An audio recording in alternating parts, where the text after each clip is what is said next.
Hi students, అందరికీ స్వాగతం. Welcome to LTX classes. నేను మీ ఎస్పిఆర్. ఈరోజు మనము day last day for your anniversary month offer నాన్న. యానివర్సరీ మంత్ ఆఫర్లో భాగంగా మీకు 10,000 రూపాయలకే ఏంటంటే డిస్కౌంట్ అనేది అందిస్తున్నాము యూపీఎస్సి ఇన్ఫినిటీ కోర్స్ పైన.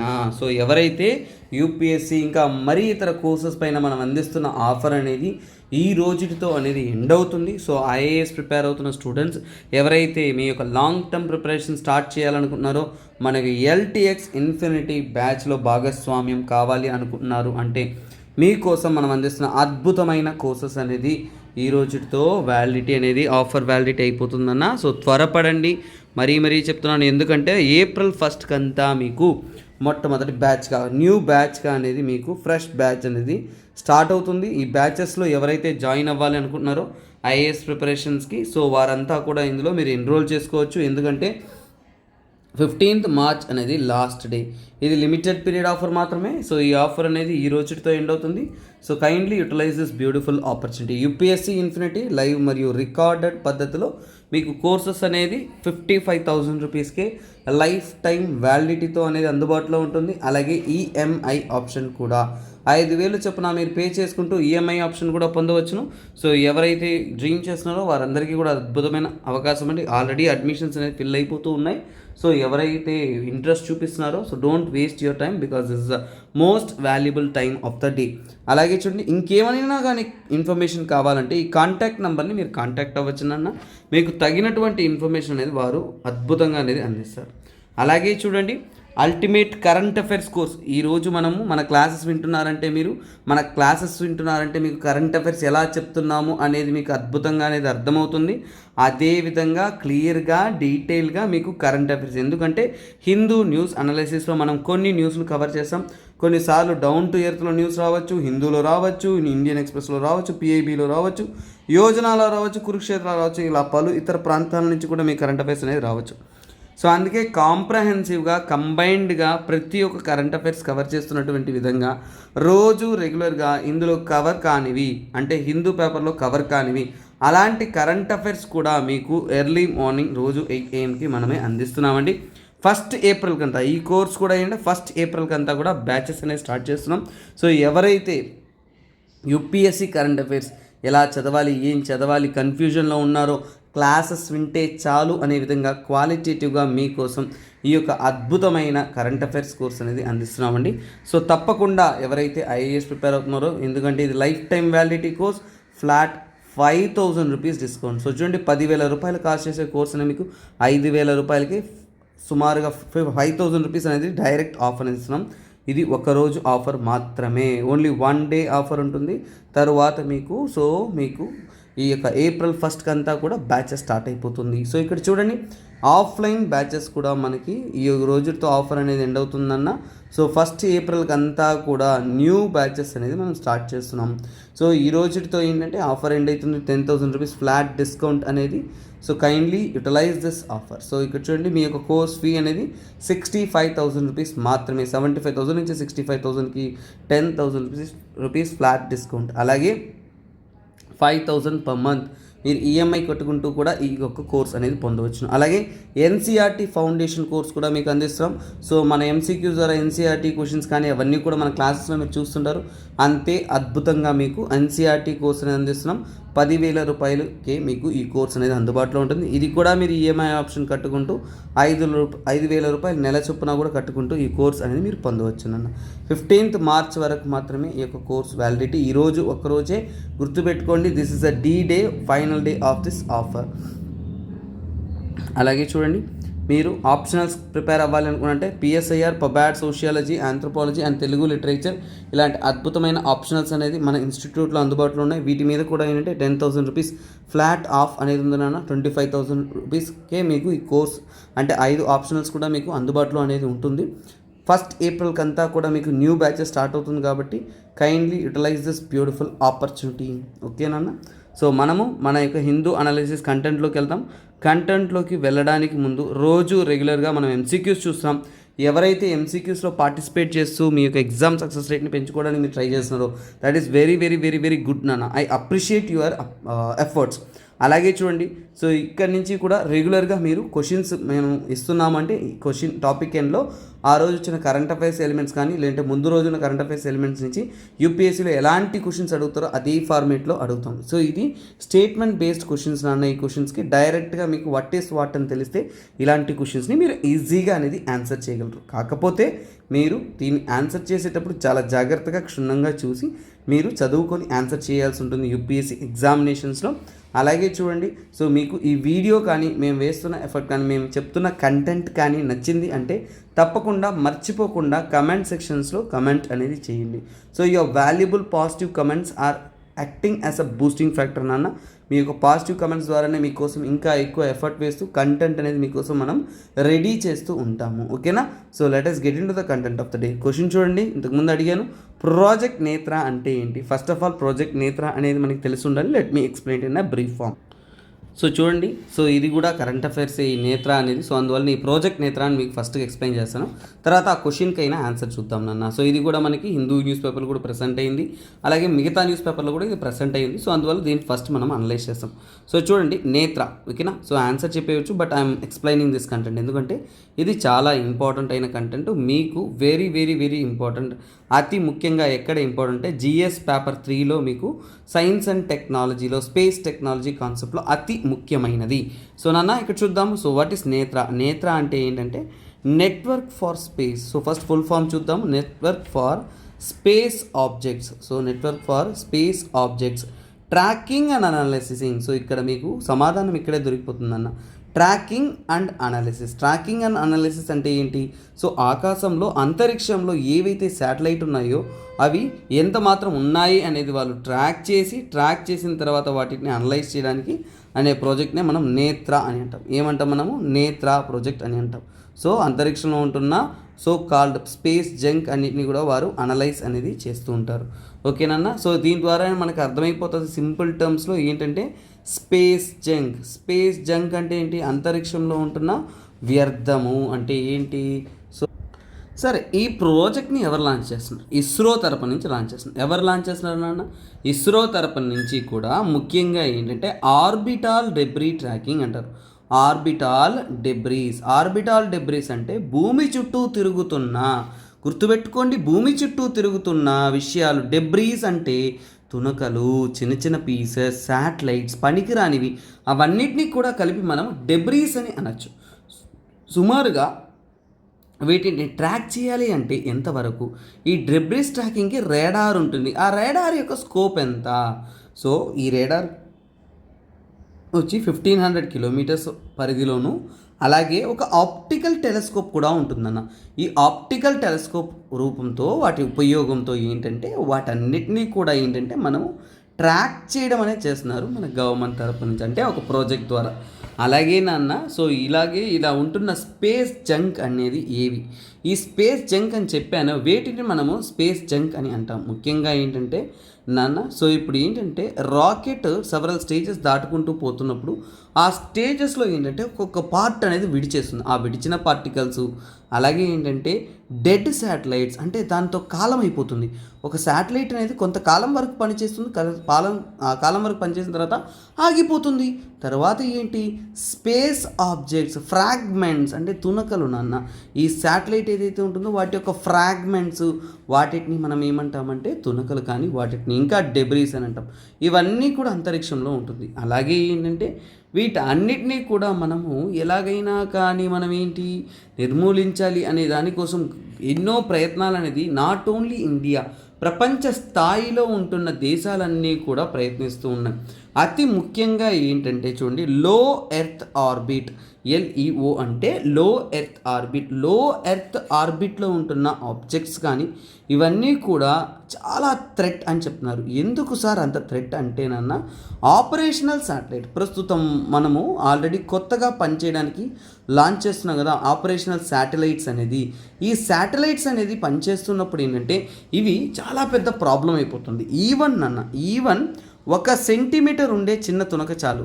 సో చూడండి 1 సెంటీమీటర్ పీస్ ఈస్ ఎనఫ్, అంటే 1 సెంటీమీటర్ ఉండే ఒక పీస్ చాలు మనము ఒక పర్పస్కి లాంచ్ చేసిన ఆపరేషనల్ శాటిలైట్ని డిస్ఫంక్షన్ చేయగలదు. అంటే పని చేయకుండా చేసేయగలిగిన పొటెన్షియాలిటీ ఉన్నదాన్ని మనం ఏమంటామంటే సో కాల్డ్ మనం ఏంటంటే అందువలనే ఇది ఏంటంటే ఇది ఒక థ్రెట్ అని చెప్తున్నాం. అలాగే ఏంటంటే ఈ యొక్క శాటిలైట్స్ ఏవైతే ఉన్నాయో ఈ శాటిలైట్స్ అనేది విచ్చలవిడిగా ఈ స్పేస్ డెబ్రీ, స్పేస్లో ఉండే చెత్త అనేది ఎక్కువగా పెరిగిపోతూ ఉన్నాయి. సో ఇలా పెరిగిపోతూ ఉండడం వల్ల ఏం జరుగుతుందంటే సో ఇక్కడ ఇలా ఉండడాన్ని మనం ఏమంటారంటే కెస్లర్ సిండ్రోమ్ అంటారు. ఓకేనా, విపరీతమైన ఈ యొక్క స్పేస్ డెబ్రీస్ పెరుగుతున్న దాన్ని మనం కెస్లర్ సిండ్రోమ్ అంటారు. కెస్లర్ సిండ్రోమ్లో ఏం జరుగుతుంది సార్, అసలు ఏం ప్రాబ్లం సార్, ఉంటే ఉండింది సార్, చెత్త ఉంటుంది కదా సార్ అనుకుంటాం. మనం ఇంటి పక్కన చెత్త వేసేటప్పుడు ఇదే కదా నాన్న, ఒక రవ్వే కదా చెత్త వేస్తామంటాం, కానీ ఊరంతా అదే చోట చెత్త వేయడం స్టార్ట్ చేస్తే ఎంత గలీజ్ అవుతుంది నాన్న. అదేవిధంగా అంతరిక్షం కూడా. సో ఇది ఏమవుతుందంటే ఫ్యూచర్లో ఇది మోర్ అండ్ మోర్ ఆబ్జెక్ట్స్ ఎక్కువ అవుతున్నప్పుడు ఇది చైన్ రియాక్షన్లా మారిపోవచ్చు. చైన్ రియాక్షన్లా మారిపోవడం అంటే ఒకదానికొకటి ఢీకొనడం. ఓకేనా, మోర్ ఆబ్జెక్ట్స్ కొలైడ్ అయిపోవడం. చైన్ రియాక్షన్ లాగంటే మోర్ ఆబ్జెక్ట్స్, వస్తువులు ఏవైతే ఉన్నాయో అన్నీ కూడా కొలైడ్ అయిపోవడం, ఒకదానికొకటి ఢీకొనడం. తర్వాత ఏంటంటే ఇవన్నీ ఎక్కువైపోయేసి స్పేస్ జంక్ అనేది ఎక్కువైపోవడం. నన్న చూడండి, నార్మల్గా ఇప్పుడు ఒక 2 పీసెస్ ఉన్నాయనుకోండి. సో ఇక్కడ ఒక పీస్, ఇక్కడ రెండు ఒకదానికొకటి ఢీకొనిందంటే ఇవి ఎన్ని తునకలు వచ్చు, ఇది ఒక 10 తునకలు, ఇది ఒక 10 తునకలు, అంటే ఓవరాల్గా ఏంటి 20 పీసెస్ ఎక్కువైంది. అంటే స్పేస్ జంక్ అనేది వితిన్ సెకండ్స్లో, వితిన్ కొంతకాలంలో ఏంటంటే విపరీతంగా ఎక్కువయ్యే ఛాన్సెస్ అనేది ఉంది అంటున్నారు. సో అలాగే ఎర్త్ అనేది సో ఒక టైంలో ఏమైపోతుంది, స్పేస్ జంక్ అనేది హై అయిపోవడం, చాలా ఎక్కువైపోవడం. హై అయిపోయిన తర్వాత ఏమవుతుందంటే చివరికి ఏమైపోతుందంటే ఎర్త్ యొక్క ఆర్బిట్ ఏదైతే ఉంటుందో అది అన్యూజబుల్ అయిపోతుంది. అన్యూజబుల్ అంటే ఇక మనము ఆ యొక్క ఎర్త్ యొక్క ఆర్బిట్ని ఉపయోగించలేము అనిపించే పరిస్థితికి వస్తుంది. సో ఇలాంటి ఒక పరిస్థితి వచ్చింది, దాన్నే మనం ఏమంటామంటే డామినో ఎఫెక్ట్ అని అంటాం. అంటే ఏంటంటే ఇక మన అంతరిక్షం అనేది పనికి రాకుండా పోవచ్చు. ఇలాంటి వాటిని స్టడీ చేసి రిపోర్ట్ చేయడానికే మనం ఏంటంటే ఈ యొక్క ఎర్లీ వార్నింగ్ సిస్టమ్ అనేది రెడీ చేసాము, అదే మన నేత్రానాన్న. సో అలాగే ఏంటంటే సో దీన్ని ఆపరేషన్ చేయడానికి సో ఇంకొక విషయం మనం చెప్తాను, దాన్ని ఏంటంటే స్పేస్ సిచ్యువేషన్ అవేర్నెస్ అంటే అంతరిక్షం యొక్క పరిస్థితి ఏంటి, సో వాటి గురించి మనం తెలుసుకోవాలి అనే ఒక దాన్నే మనం ఏమంటామంటే స్పేస్ సిచ్యువేషన్ అవేర్నెస్ అంటాము. ఇది చేయడానికి నేత్రా ప్రాజెక్ట్ అనేది మనకి అద్భుతంగా అనేది హెల్ప్ చేస్తున్నట్టు చెప్తున్నారు నాన్న. అలాగే ఏంటంటే ఇది ఇండియన్ యొక్క సిస్టమ్ కాబట్టి మన ఇండియన్ యొక్క స్పేస్ డెబ్రీస్ని అలాగే ప్రపంచ సినారియోలో కూడా మనం ముందడుగు వేయడానికి వాటన్నిటికీ కూడా ఇది అద్భుతంగా హెల్ప్ అవుతుందన్న. సరే, ఇంటర్నేషనల్ వారీగా చూద్దాం. ఇంటర్నేషనల్ వారీగా తీసుకున్నాము అంటే చూడండి, ఇంటర్నేషనల్ వారీగా తీసుకున్నాము అంటే ఇదే పరిస్థితి వచ్చేసి మనకి ఏంటంటే చూడండి, European space agency, so ESA అంటాను, అంటే యూరోపియన్ స్పేస్ ఏజెన్సీ తరపు నుంచి కూడా క్లియర్ స్పేస్ 1 ఏంటినన్నది క్లియర్ స్పేస్ 1 అనే ఒక ప్రాజెక్ట్ కూడా లాంచ్ చేశారు. సో అది కూడా వీటికి సిమిలర్ అయిన ప్రాజెక్టే. సో ఇది నాన్న ఓవరాల్గా ఒక బ్రీఫింగ్ ఇచ్చాను. ఇప్పుడు మనం దీన్ని మళ్ళీ చదివామంటే ఇంకా ఈజీగా. సో చూడండి, early warning system to select in a space to detect debris and other hazards in the Indian satellites. So early warning border surveillance system second statement wrong, early warning and weather forecasting wrong. So first statement అనేది అద్భుతంగా correct అన్న. So ఇది current affairs కాబట్టి just క్వశ్చన్గా చెప్పకుండా దానికి సంబంధితమైన మీకు exam point of వ్యూలో కూడా నేను డీటెయిలింగ్ అనేది ఇవ్వడం అనేది జరిగింది. సో ఇలా కొన్ని విషయాలు ఏంటంటే మనం మరింత వివరంగా మరింత డీటెయిల్గా అనేది ఆ కంటెంట్ అనేది స్టడీ చేస్తాం అన్న. సో తర్వాత మనం చూసే ఆర్టికల్ అంటే సుప్రీంకోర్టు డిస్మిసెస్. ఈ ఆర్టికల్ చూడండి, Supreme Court dismisses centre's plea seeking for more money from Union Carbide. So Union Carbide issue అంటే ఏంటో తెలుసుండాలి మనకి, తర్వాత సుప్రీంకోర్టు ఇష్యూ ఏంటో మనం తెలుసుకుందాం. ఓకేనా. సో ఇది భోపాల్ గ్యాస్ ట్రాజడీ కాబట్టి సో ఈ ఆర్టికల్ అనేది మీకు జిఎస్ పేపర్ 2లో గవర్నెన్స్లో వస్తుంది. గవర్నమెంట్ తీసుకోవాల్సిన స్టెప్స్ కానీ సేఫ్టీ రిగార్డ్స్ కానీ మనం ఎలా రెస్పాండ్ అవుతున్నాం, అలాగే ఏంటంటే చిల్డ్రన్స్ హెల్త్, ఉమెన్ హెల్త్, వాటికి రిలేటెడ్ కాన్సెప్ట్గా చాలా చాలా ముఖ్యమైనది. సో ఇందులో మనం బ్యాక్గ్రౌండ్ తీసుకున్నామంటే సింపుల్ అన్న. సో December 3 అన్న ఏం జరిగింది ఇన్సిడెంట్ అంటే December 3, 1984. సో అప్పుడు ఒక కంపెనీ అన్న, సో దాన్ని ఏమనంటే యూనియన్ కార్బైడ్. ఓకేనా. సో దాన్ని ఏమంటే యూనియన్ కార్బైడ్ కంపెనీ అంటారు. సో ఆ కంపెనీ నుంచి ఒక లీకేజ్ జరుగుతుంది. ఓకేనా. సో దాని అంటే యూనియన్, సో యాక్చువల్గా యూనియన్ కార్బైడ్ ఇండియా. ఓకేనా, union carbide India limited, UCIL అంటారు, ఓకేనా, union carbide India limited company అని అంటారు. ఆ కంపెనీ ఎక్కడ లొకేట్ అయిందంటే భోపాల్లోనున్న. సో అందుకనే దీన్ని మనం ఏమంటామంటే భోపాల్ గ్యాస్ ట్రాజడీ అని అంటాం. ఏమైందంటే వన్ ఫైన్ డే, ఒకరోజు సడన్గా రాత్రికి రాత్రి ఏమైందంటే, సో చూడండి, సో ఆ యొక్క ఇండస్ట్రీ నుంచి కూడా మిథైల్, సో ఈ పేరు మీకు ఇంపార్టెంట్, మిథైల్ ఐసోసైనైడ్. సో గుర్తుపెట్టుకోండి, ఇది ఖచ్చితంగా మీరు మర్చిపోకూడని ఒక విషయం, మిథైల్ ఐసోసైనైడ్, ఓకేనా. What is this methyl isocyanide, MIC అని అంటాము. ఇదే ఆ గ్యాస్ లీకేజ్కి కారణం. సో ఫర్ ఎగ్జాంపుల్ అక్కడ లీక్ అయిన గ్యాస్ వచ్చేసి ఇదే. సో ఇదే ఒక గ్యాస్ ఈ గ్యాస్ అనేది లీక్ అవుతుంది ఆ ఇండస్ట్రీ నుంచి, ఓకేనా. ప్రస్తుతానికి ఈ యొక్క ఇండస్ట్రీ వచ్చేసి union carbide industry, present name వచ్చేసి మనం ఏమంటామంటే that is called as the so called hour Dove chemicals. ప్రస్తుతానికి ఏంటంటే ఇది ఎవరు ఓన్ చేసుకోవాలంటే డవ్ కెమికల్స్, బట్ అది మనకి ఇంపార్టెంట్ కాదు. బట్ ఇక్కడ ఇంపార్టెంట్ మిథైల్ ఐసోసైనైడ్ చాలా చాలా important. Even I can give you the chemical name so that it will be more clear for you నన్న. CH3NCO అని అంటారు, CH3NCO అంటారు. సో ఇదే ఏంటంటే, so this is called as the so called methyl isocyanide, ఓకేనా. So isocyanide, కాకపోతే ఈ gas అనేది one of the dangerous gas. సుమారుగా ఎస్టిమేషన్ ప్రకారం ఏంటంటే 40 టన్స్, ఓకేనా, 40 టన్నుల గ్యాస్, ఓకేనా, 40 టన్స్ ఆఫ్ గ్యాస్ అనేది రిలీజ్ అయినట్టు చెప్తున్నారు. అంటే కెమికల్ ఫ్యాక్టరీ నుంచి కూడా 40 టన్స్ ఆఫ్ గ్యాస్ అనేది రిలీజ్ అయ్యింది అనేది చెప్తున్నారు. సో దీనివల్ల సుమారుగా తీసుకున్నారు అంటే సో వేలాది మంది. సో యాక్చువల్గా యావరేజ్ ఎస్టిమేషన్ ప్రకారం ఏంటంటే ఫైనల్ ఇన్సిడెంట్ జరిగిన తర్వాత ఫైనల్ డెత్స్, ఓకేనా, ఫైనల్ డెత్స్ అనేది వీటికి రిలేటెడ్ ఏంటంటే చాలా ఎక్కువైనట్టు చెప్తున్నారు. 15,000 పైగా, 15,000 నుంచి 20,000కు పైగా ప్రజలు అనేవారు చనిపోయారు అనేది చెప్తున్నారు. సో ఇది నాట్ ఓన్లీ డెత్ నాన్న, దీనికి పైన సో డెత్ అయిపోయిన తర్వాత కూడా ఏంటంటే మోర్ దెన్, ఓకేనా, so more than lakhs of people, అంటే 5 lakh పీపుల్ కంటే ఎక్కువ, అంటే ఆ చుట్టూ పరిసర ప్రాంతంలో ఉన్న 5 lakhs పీపుల్ కంటే కూడా గ్రేటర్ పీపుల్ ఎక్కువ మంది వచ్చేసి ఏదో ఒక రకమైన ప్రాబ్లమ్స్, అంటే రెస్పిరేటరీ ప్రాబ్లమ్స్, ఊపిరితిత్తుల్లో ప్రాబ్లం కానీ, సో అలాగే రెస్పిరేటరీ ప్రాబ్లమ్స్ కానీ, అలాగే రెస్పిరేటరీ ప్రాబ్లమ్స్ మాత్రమే కాదు, కొంతమందికి ఏంటంటే గ్యాస్ ట్రాజడీ కదా నాన్న, ఐ, ఓకేనా, ఐ ఇరిటేషన్ కానీ, ఓకేనా, ఐ ఇరిటేషన్ కానీ, ఇంకా కొందరు ఏంటంటే డైరెక్ట్గా బ్లైండ్గా కూడా అయిపోయారు, ఓకేనా, బ్లైండ్గా కూడా అయిపోయారు. సో ఇలాంటి అతి దారుణమైన ఇన్సిడెంట్ అనేది మనకి జరిగింది. ఇవి మాత్రమే కాకుండా తరువాత కూడా ఇక్కడ ఏంటంటే సో ఈ గ్యాస్ ట్రాజడీ జరిగిన తర్వాత ఉమెన్, సో చూడండి, ఉమెన్ ఎవరైతే దీనికి ఎక్స్పోజ్ అయ్యారో, ఉమెన్ ఎక్స్పోజ్ అయిన వాళ్ళు, ఈ గ్యాస్కి ఎక్స్పోజ్ అయిన ఉమెన్కి, ఓకేనా, జన్మించిన పిల్లలు, ఓకేనా, సో అంటే బేబీస్, ఓకేనా, బేబీస్ అనేవాళ్ళు ఎలా ఉన్నారంటే కాంజెనిటల్, ఓకేనా, జెనిటల్, ఓకేనా, కాన్జెనిటల్ అంటారు, ఓకేనా, కాన్జెనిటల్ మాల్ఫార్మేషన్స్తో పుట్టారనమాట. సో ఈ కాన్జెనిటల్ మాల్ఫార్మేషన్స్ అంటే ఏంటంటే ముఖ్యంగా ఏంటంటే మనకి స్ట్రక్చరల్ గాను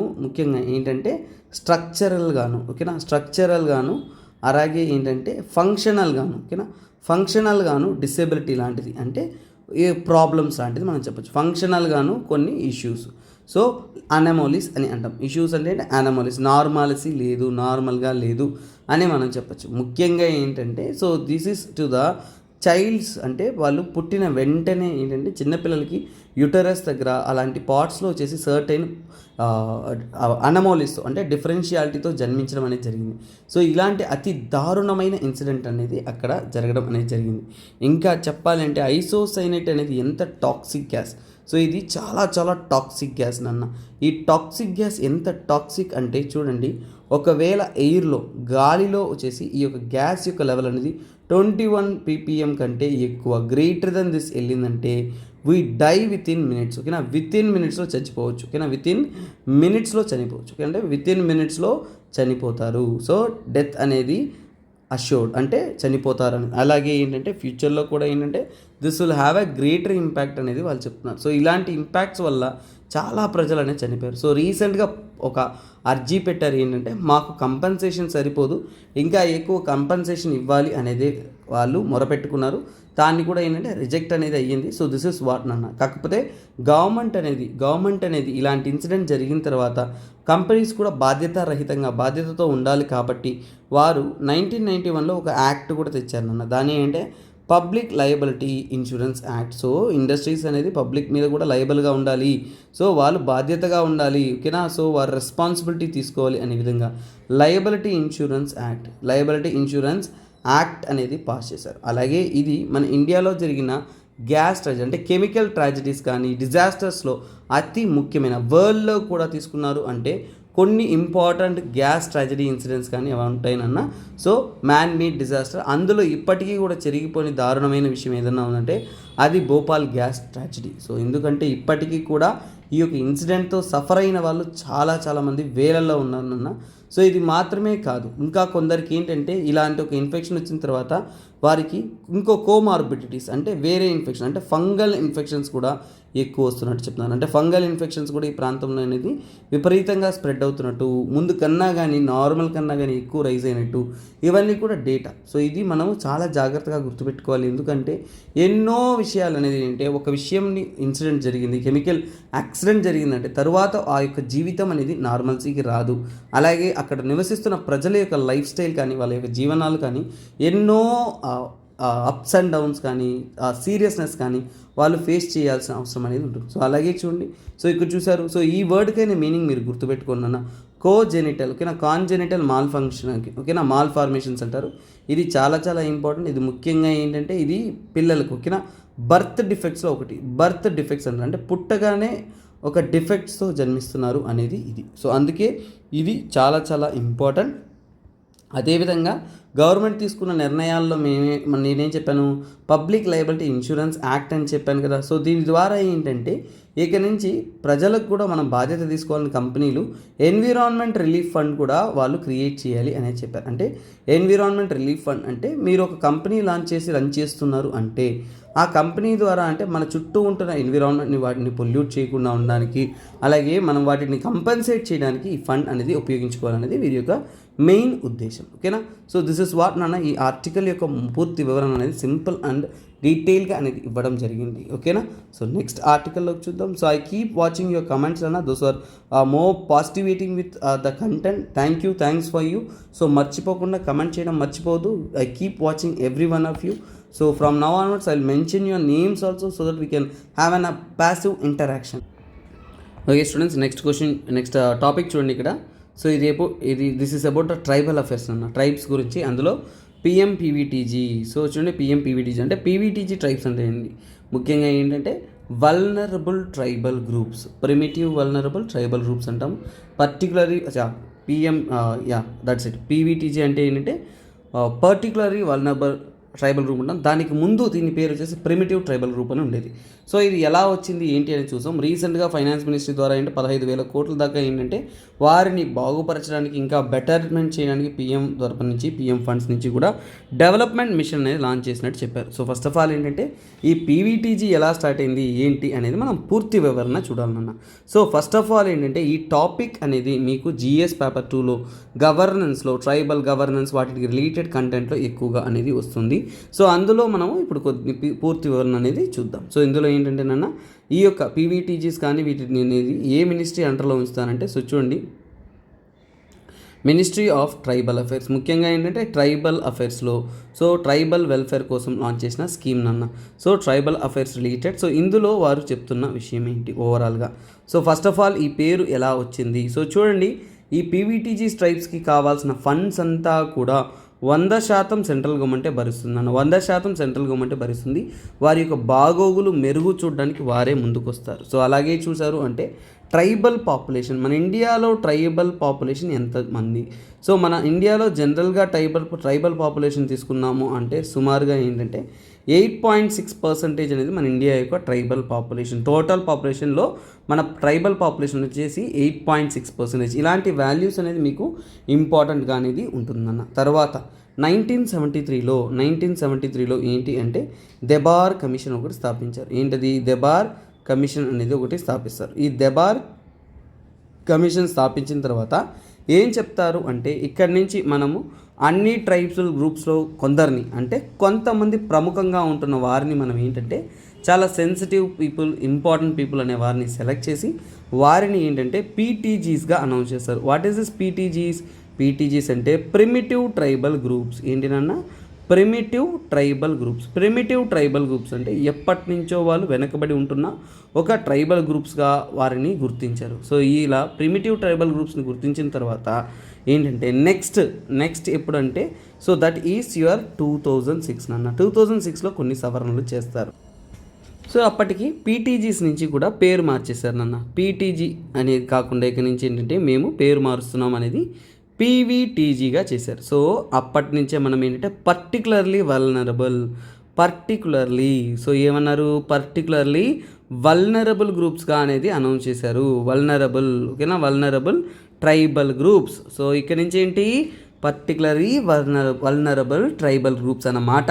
సో అలాగే ఈ యొక్క ట్రైబల్ గ్రూప్స్లో వీరు తెచ్చిన యాక్ట్ ప్రకారం ఎలాగంటే 1975లో ఏంటంటే నాన్న, సో సుమారుగా మన ఇండియాలో చూశారు అంటే 705 షెడ్యూల్ ట్రైబ్లు ఉన్నారు. So 705 ST population schedule tribe ఉన్నప్పుడు అందులో నుంచి కూడా 52 మాత్రమే పీటీజీగా అనౌన్స్ చేశారు. అందుకేనా. సో ఫస్ట్లో ప్రిమిటివ్ ట్రైబల్ గ్రూప్స్గా పీటీజీస్గా అనేది అనౌన్స్ చేస్తుంటారు. తరువాత ఏంటంటే మళ్ళీ మార్చడం జరిగింది. సో ఇప్పుడు ప్రస్తుతానికి ఏంటంటే 1993లో మళ్ళీ మాడిఫై చేశారన్న. 1993లో మాడిఫై చేసిన దాన్ని బట్టి ఏంటంటే ఇంకో 23 గ్రూప్స్ అనేది యాడ్ చేశారు. ఓకేనా. 23 గ్రూప్స్ అనేది యాడ్ చేశారు. 23 యాడ్ చేసిన తర్వాత ప్రస్తుతానికి ప్రజెంట్ వచ్చేసి 75 పీవీటీజీస్ ఉన్నారు. సో మన ఇండియాలో ఎంత 75 పీవీటీజీస్. సో ఇది ఇప్పుడు ప్రజెంట్. సో ప్రజెంట్ డేటా ప్రకారం ఇంతమందిని వాళ్ళు సో కాల్డ్ పీవీటీజీస్గా అనేది అనౌన్స్ చేస్తున్నారు. సో కాకపోతే ఏంటంటే ప్రత్యేకత నాన్న. సో వారికంటూ ఏంటంటే సపరేట్ ప్రత్యేకత ఉంటుంది, వాల్యూ చైన్ ఉంటుంది, వారికి బాగోగులు చూడడం కోసం గవర్నమెంట్ స్కీమ్స్ ఉంటుంది, ఇవన్నీ ఉంటుంది. సరే, ఇప్పుడు మనము ఇలా క్లాసిఫై చేసేదానికి గవర్నమెంట్ ఎలా క్లాసిఫై నా హౌ గవర్నమెంట్ క్లాసిఫైస్ అంటే ఒక ప్రజలని పీవీటీజీస్గా క్లాసిఫై చేయడానికి గవర్నమెంట్ అనేది ఎలా ఒప్పుకుంటుంది, ఎలా క్లాసిఫై చేస్తుంది అనేది మనం తెలుసుకోవాలి.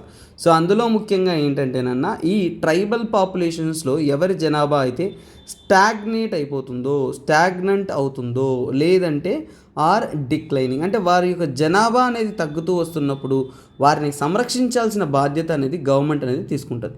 సో అందుకని ఏంటంటే సో వారిని ఏం చేస్తారన్నా ఇక్కడ స్టాగ్నేట్ ఆర్ డిక్లైన్ పాపులేషన్స్ని పీవీటీజీస్గా అనౌన్స్ చేయొచ్చు. అలాగే ఏంటంటే లో లిటరసీ, సో చదువు సంధ్య లేదు, వారందరికీ కూడా మంచి చదువును అందించాలి, బాగుపరచాలి అనే ఒక విషయంలో. సో అలాగే ఏంటంటే ఆ యొక్క ట్రైబల్ గ్రూప్స్కి ఏంటంటే చాలా వరకు నో రిటర్న్ లాంగ్వేజ్. సో వాళ్ళకి భాషపూరితమైన లాంగ్వేజ్ ఉందే కానీ రాతపూరితమైన లాంగ్వేజ్ అనేది లేదు అనేది ఇక్కడ చెప్పబడిందన్న.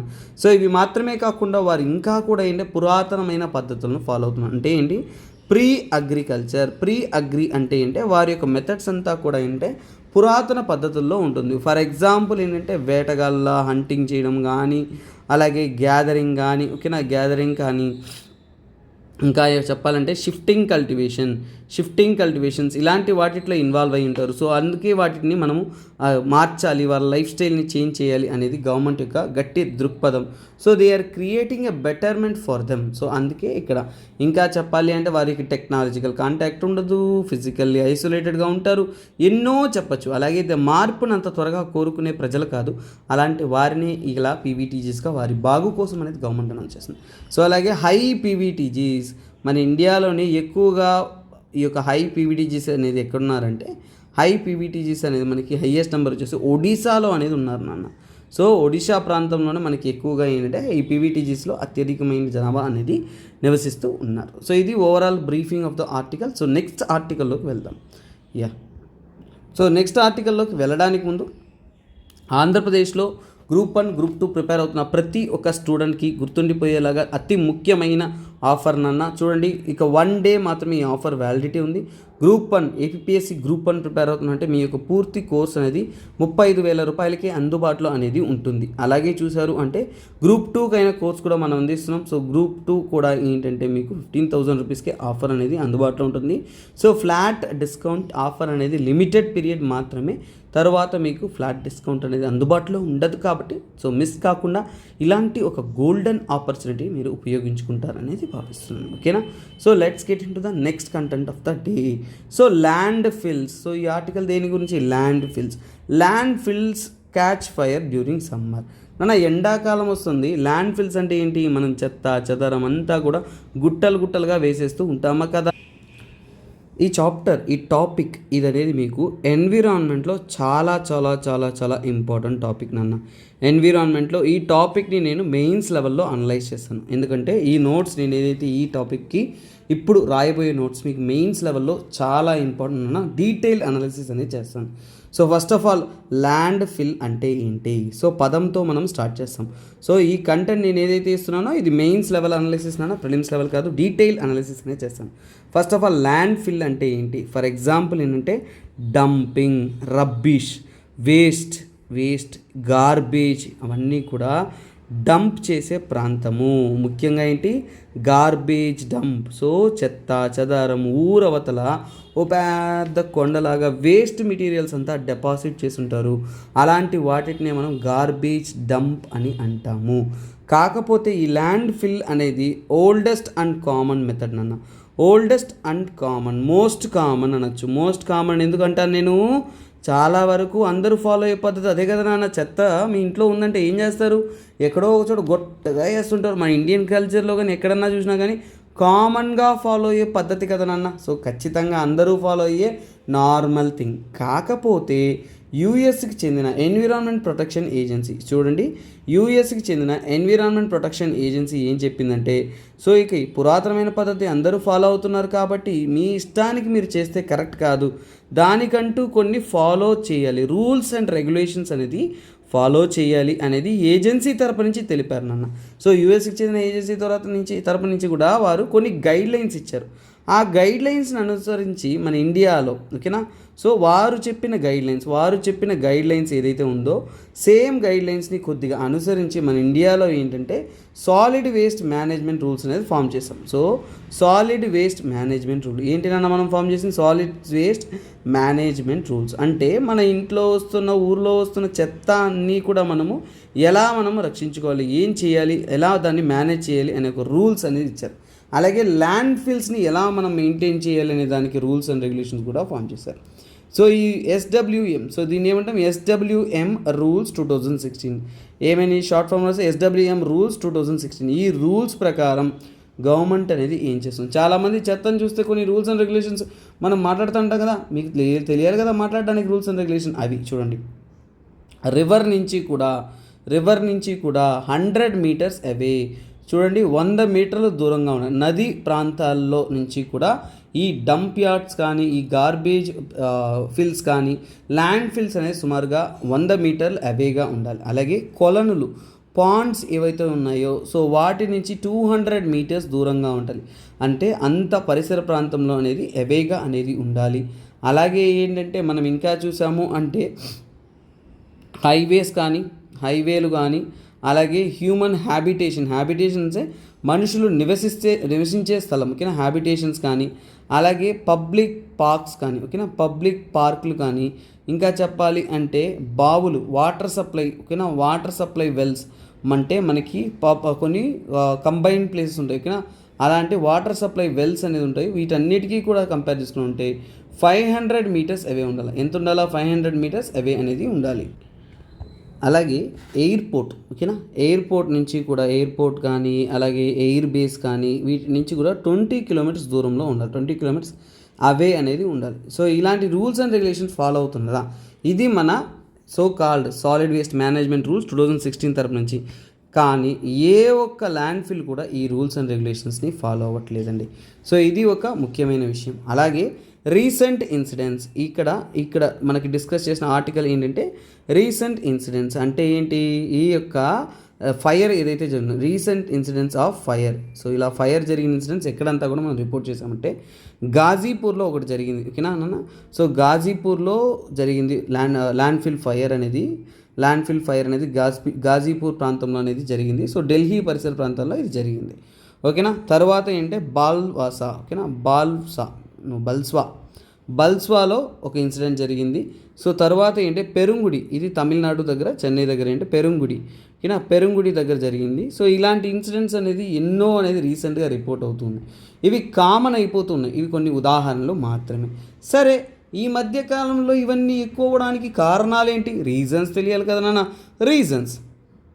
సో చెత్త చెదారం ఎక్కువగా మనం వేస్తూ ఉండేసరికి అందులో ఎక్కువగా ఏంటంటే అనరోబిక్ డీకంపోజిషన్ జరుగుతుంది. మనం తెలుసుకోవాల్సిన విషయం ఏంటంటే ఎనరోబిక్ డీకంపోజిషన్ జరిగేటప్పుడు అనరోబిక్ డీకంపోజిషన్ ఒకదాని మీద చెత్త వేసేస్తున్నప్పుడు కుళ్ళిపోతూ ఉన్నప్పుడు ఏంటంటే అనరోబిక్ డీకంపోజిషన్ జరుగుతుంది. అలా జరుగుతున్నప్పుడు ఏంటంటే మీథేన్ గ్యాస్ రిలీజ్ అవుతుంది.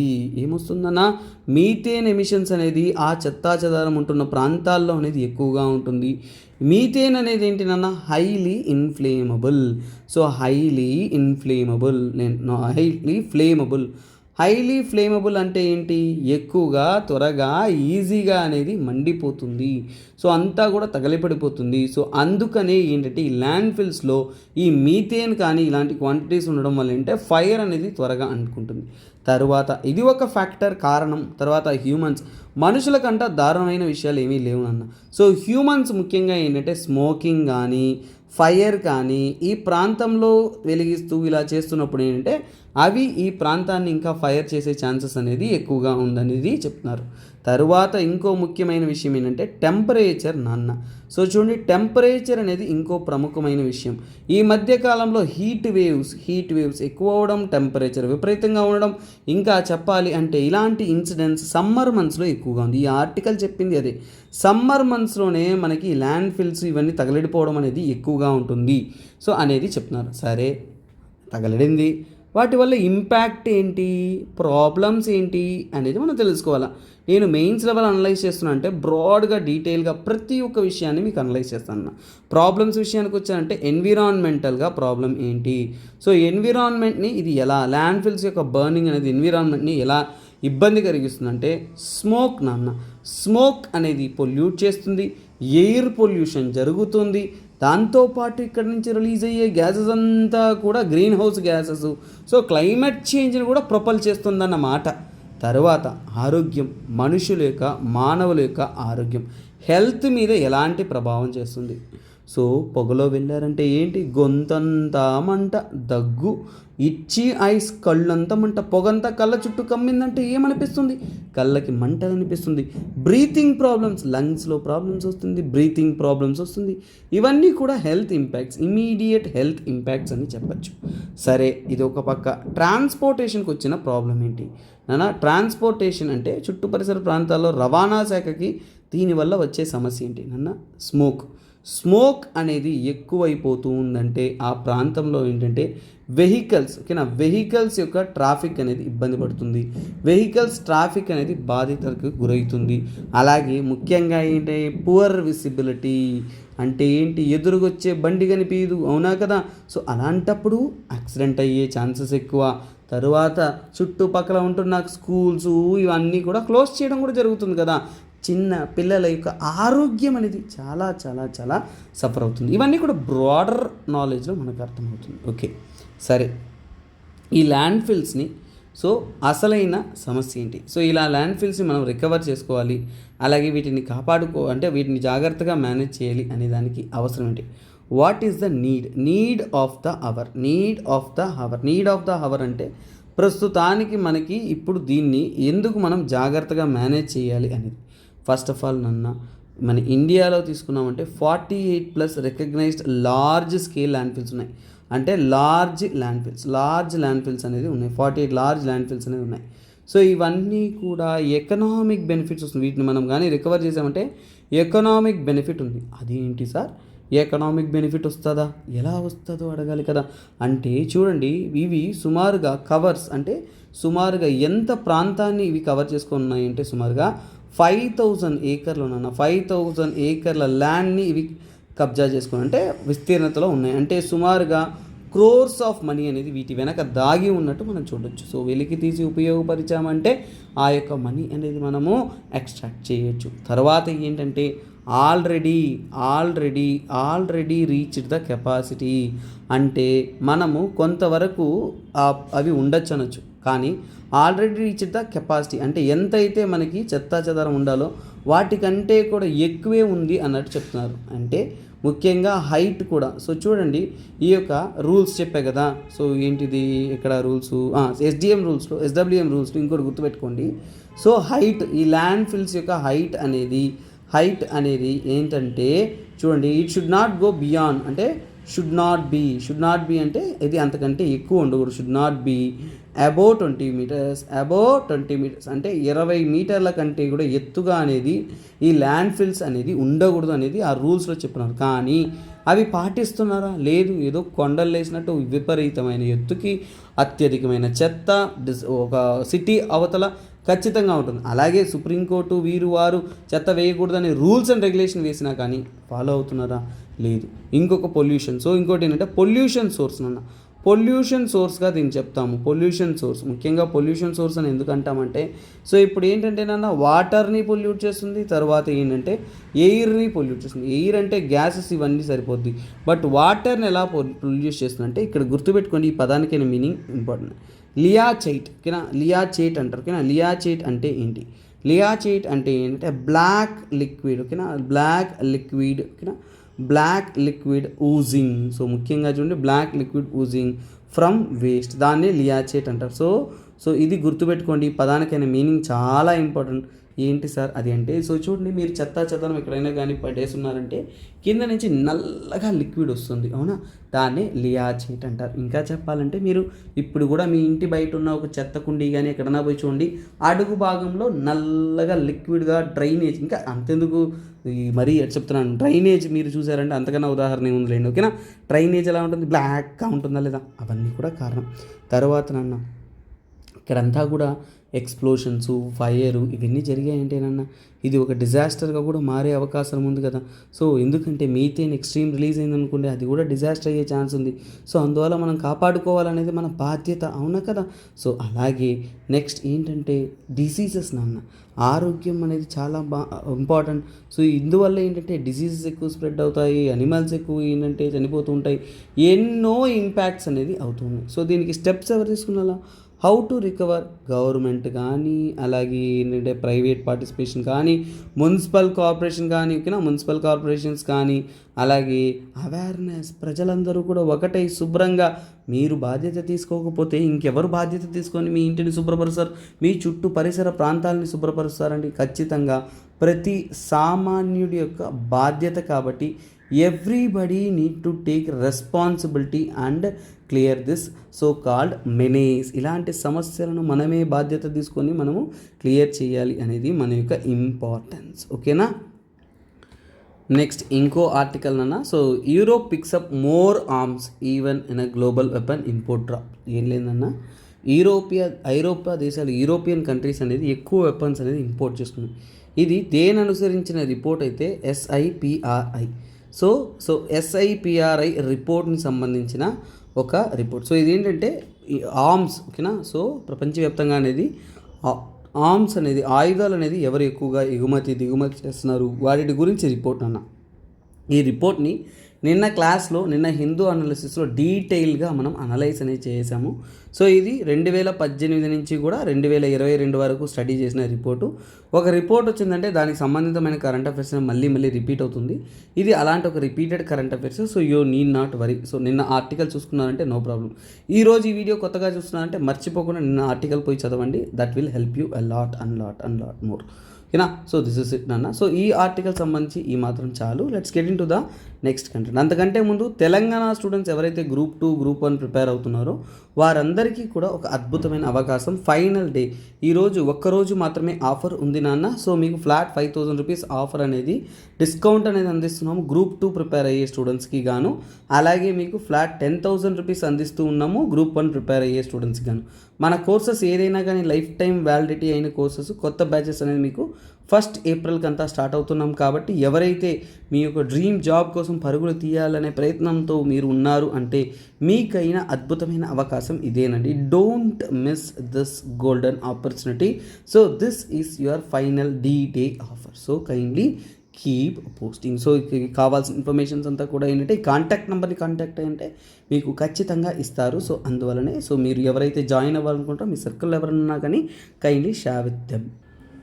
ఓకే స్టూడెంట్స్, సో ఈ కరెంట్ అఫైర్స్ ఏంటంటే అర్మేనియన్ PM గారు రష్యాని ఏమంటారంటే వారి యొక్క సెక్యూరిటీ అలయన్స్ని వచ్చేసి బ్లేమ్ చేస్తారు. ఎందుకంటే సో ఇప్పుడు మనకు తెలియాల్సిందంటే ఈ ఆర్టికల్లో వాళ్ళ రిలేషన్షిప్తో మనకు సంబంధం లేదు, కానీ సిఎస్టిఓ అనేది తెలియాలి. ఎందుకంటే కామన్గా మనం ఏంటంటే నాటో అనేది మీరు ఎప్పుడూ రెగ్యులర్గా వింటారు, కానీ నాటో లాంటి ఒక ఆర్గనైజేషన్ రష్యా ఫామ్ చేసింది అంటే అది సిఎస్టిఓ అని అనొచ్చు. ఓకేనా? సో అంటే సిమిలరు బట్ ఒకేలా అయితే కాదు, కాకపోతే ఇది ఒక కలెక్టివ్. సో ముఖ్యంగా ఏంటంటే కొన్ని దేశాలు అంటే అంతకుముందు యుఎస్ఎస్ఆర్లో భాగస్వామ్యంగా ఉంటున్న కంట్రీస్ అన్నీ కూడా కలిసి ఒక సెక్యూరిటీ ప్యాక్ట్గా కలెక్టివ్ సెక్యూరిటీ ట్రీటీ ఆర్గనైజేషన్ అనేది సైన్ చేస్తాయి. Collective security treaty organisation sign చేస్తాయి. సో అదే ఈ యొక్క సిఎస్టిఓ. సో ఎంతదైనా దానికి సిమిలర్ అయితే కాదు, కాకపోతే ఈ సిఎస్టిఓ అమలు పరిచిందేమో 2002లో 6 దేశాలు ఉన్నాయి. సో అంటే 6 కంట్రీస్ మాత్రం ఉన్నాయి. 6 కంట్రీస్ మాత్రం కలిసి ఫామ్ చేసాయి. కాకపోతే నాటో వేరునన్న, నాటో అనేది ఏంటంటే 29 కంట్రీస్ ఉంటాయి. సో ఈ మధ్య కాలంలో నాటో మెంబర్షిప్ కూడా ఓపెన్ పెట్టి చాలా కంట్రీస్ని వారు ఎలాగైనా కానీ తీసుకురావాలనేది తీసుకొస్తూ ఉన్నారు. కాకపోతే ఇది ఏంటంటే ఒక రీజనల్గా కోఆర్డినేట్ చేయడానికి, అలాగే ఏంటంటే this is an inter government military alliance. So ఇదేంటి ఇంటర్ గవర్నమెంట్, ఓకేనా, inter government military alliance. So ఇది ఒక మిలిటరీ అలయన్స్ లాగా ఫామ్ చేస్తారు. సో అంటే అందరూ కూడా మిలిటరీ పరంగా కోఆర్డినేట్ చేసుకొని ఏవైనా కానీ ఈ దేశాల్లో ఏదైనా దేశానికి ప్రాబ్లం వచ్చిందంటే వెంటనే వచ్చేసి I will come to help you అన్నటువంటి విధంగా, అంటే మీకు సమస్య వచ్చిందంటే నేను ముందడుగు వేస్తాను అనే విధంగా రష్యా ప్రైమ్ మెంబర్షిప్లో ఇది సైన్ చేస్తారు. ఇప్పుడు మీకు ఈ ఆర్టికల్ అర్థమవుతుందన్న ఏంటంటే రష్యాని ఎందుకు బ్లేమ్ చేస్తా అంటే అర్మేనియాకి అజర్బైజాన్కి ప్రాబ్లం ఉంది ఈ మధ్యకాలంలో. ఏంటంటే అర్మేనియాకి పక్కన ఉంటున్న, సో ఇక్కడ ఆర్టికల్ మనం డీటెయిల్గా చదివేయవచ్చు. సో ఇక్కడ చూడండి, అజర్బైజాన్తో ఎక్కడంటే నగోర్నో కరాబాక్ ఈ ప్రాంతంలో ఏంటంటే వీళ్ళ మధ్య అనేది ఒక ప్రొటెస్ట్ జరుగుతుంది, ఒక గొడవలు జరుగుతున్నాయి, ఇష్యూ అనేది రైజ్ అవుతుంది, ఒక స్టాండ్ ఆఫ్ అంటే వీరిద్దరు 2 దేశాల మధ్య పోరాటం. సో ఇప్పుడు ఈ యొక్క సిఎస్టిఓలో మెంబర్ అయిన అర్మేనియా ఉంది కాబట్టి అర్మేనియాకి సాయంగా వీరు రావాలి అనేదే వారు చెప్తున్నారు. అదే వారు అడిగిన విషయం, వాళ్ళు చెప్పిన విషయం. సో ఇప్పుడు మనకి ఈ సిఎస్టిఓలో మెంబర్ తెలిసిందంటే అర్మేనియా ఎందుకు దీంట్లో బ్లేమ్ చేస్తుందో కూడా మీకు అర్థమవుతుంది. సో చూడండి, ఇందులో ముఖ్యంగా ఏంటంటే అర్మేనియా అనేది ఒక మెంబరు, తర్వాత బెలారస్ ఒక మెంబరు, ఓకేనా, బెలారస్ కానీ నెక్స్ట్ కజకిస్తాన్ అండ్ కిర్గిస్తాన్, ఓకేనా, కిర్గిస్తాన్, ఓకేనా, కజకిస్తాన్ తర్వాత కిర్గిస్తాన్, ఓకేనా, కిర్గిస్తాన్. సో ఈ రెండు కూడా ఇవన్నీ కూడా ఇందులో మెంబరు. తర్వాత ఏంటంటే రష్యా, ఓకేనా, రష్యా నెక్స్ట్ తజికిస్తాన్, ఓకేనా, తజికిస్తాన్. సో ఇవంతా కూడా ఏంటంటే ఇందులో మెంబర్స్ అంటే సుమారుగా 6 దేశాలు కలిపి ఒక ఇంటర్ గవర్నమెంటల్ మిలిటరీ పార్ట్నర్షిప్ అనేది ఏర్పరచుకున్నారు అన్నమాట. సో వీరి యొక్క హెడ్ క్వార్టర్స్ ఎక్కడా? వీరి యొక్క హెడ్ క్వార్టర్స్ అనేది మాస్కో. సో అంటే ఇప్పుడు ఎవరు పెద్ద హెడ్, పెద్ద దిక్కు, పెద్ద అన్నయ్య ఎవరు?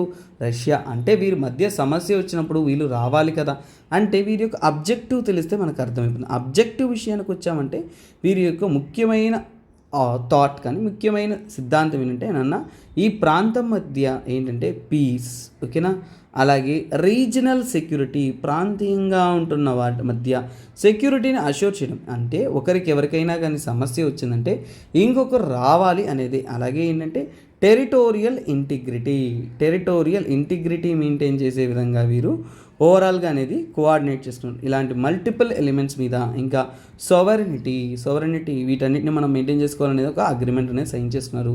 సో కాకపోతే ఏంటంటే ఇక్కడ వచ్చిన సమస్య ఏంటంటే ఇప్పుడు ఏంటంటే ఈ అర్మేనియా వచ్చేసి బ్లేమ్ చేశారు. ఎందుకంటే మాకు ఇలాంటి ఒక సమస్య వచ్చింది, ఈ సెక్యూరిటీ ప్యాక్లో మేమున్నాం, మీరు మా సహాయానికి రావాలి కదా, అసలు రాలేదే అనేది వాళ్ళు రైజ్ చేశారన్న.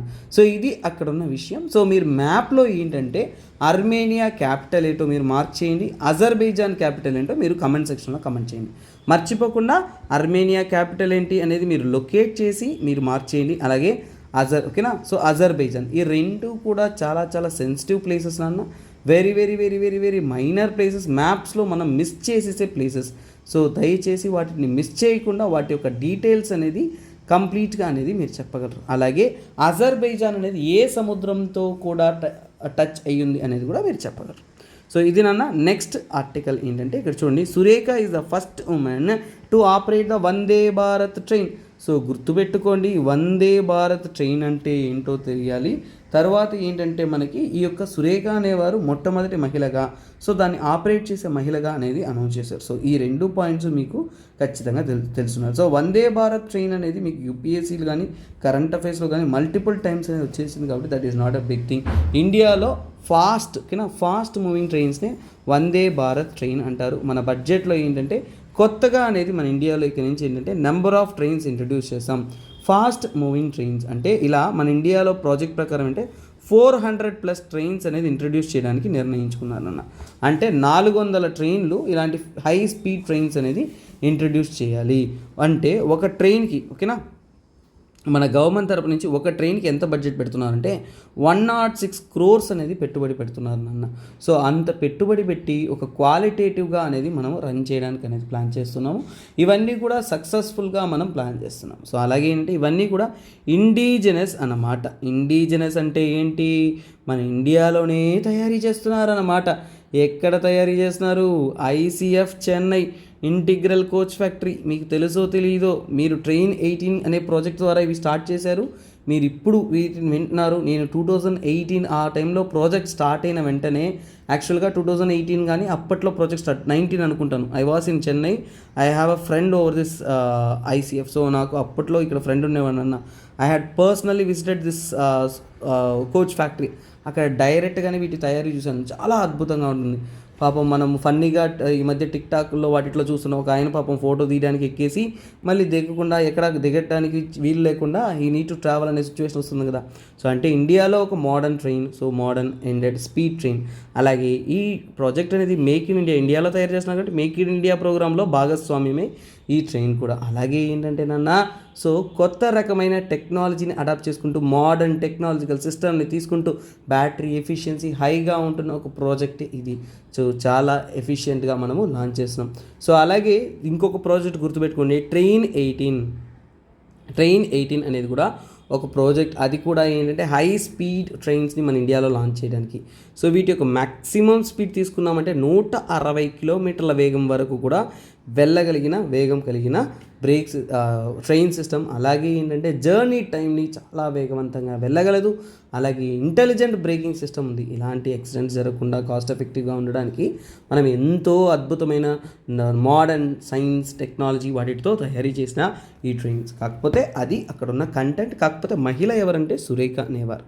సో ఒక సింపుల్ వ్యూలో మీకు ఒక కంటెంట్ అలా కళ్ళ ముందు మెదిలాడాలి. ఓకేనా, అలా మీకు అలా గుర్తు రావాలి నాన్న. సో నెక్స్ట్ ఈరోజు యొక్క ఎంసీక్యూ చూసేద్దాము.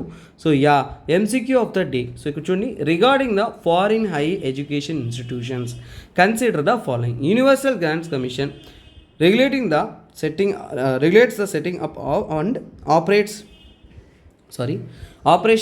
of campuses of foreign higher education institution FHEIs in India. Initial permissions would be granted for 10 years with renewal being subjected to the fulfillment of requesting conditions. నాన్న ఇదే ఆర్టికల్ని నేను నిన్న ఎక్స్ప్లెయిన్ చేశాను. ఈరోజు దాన్ని క్వశ్చన్ రూపంలో మీకు అందిస్తున్నాను.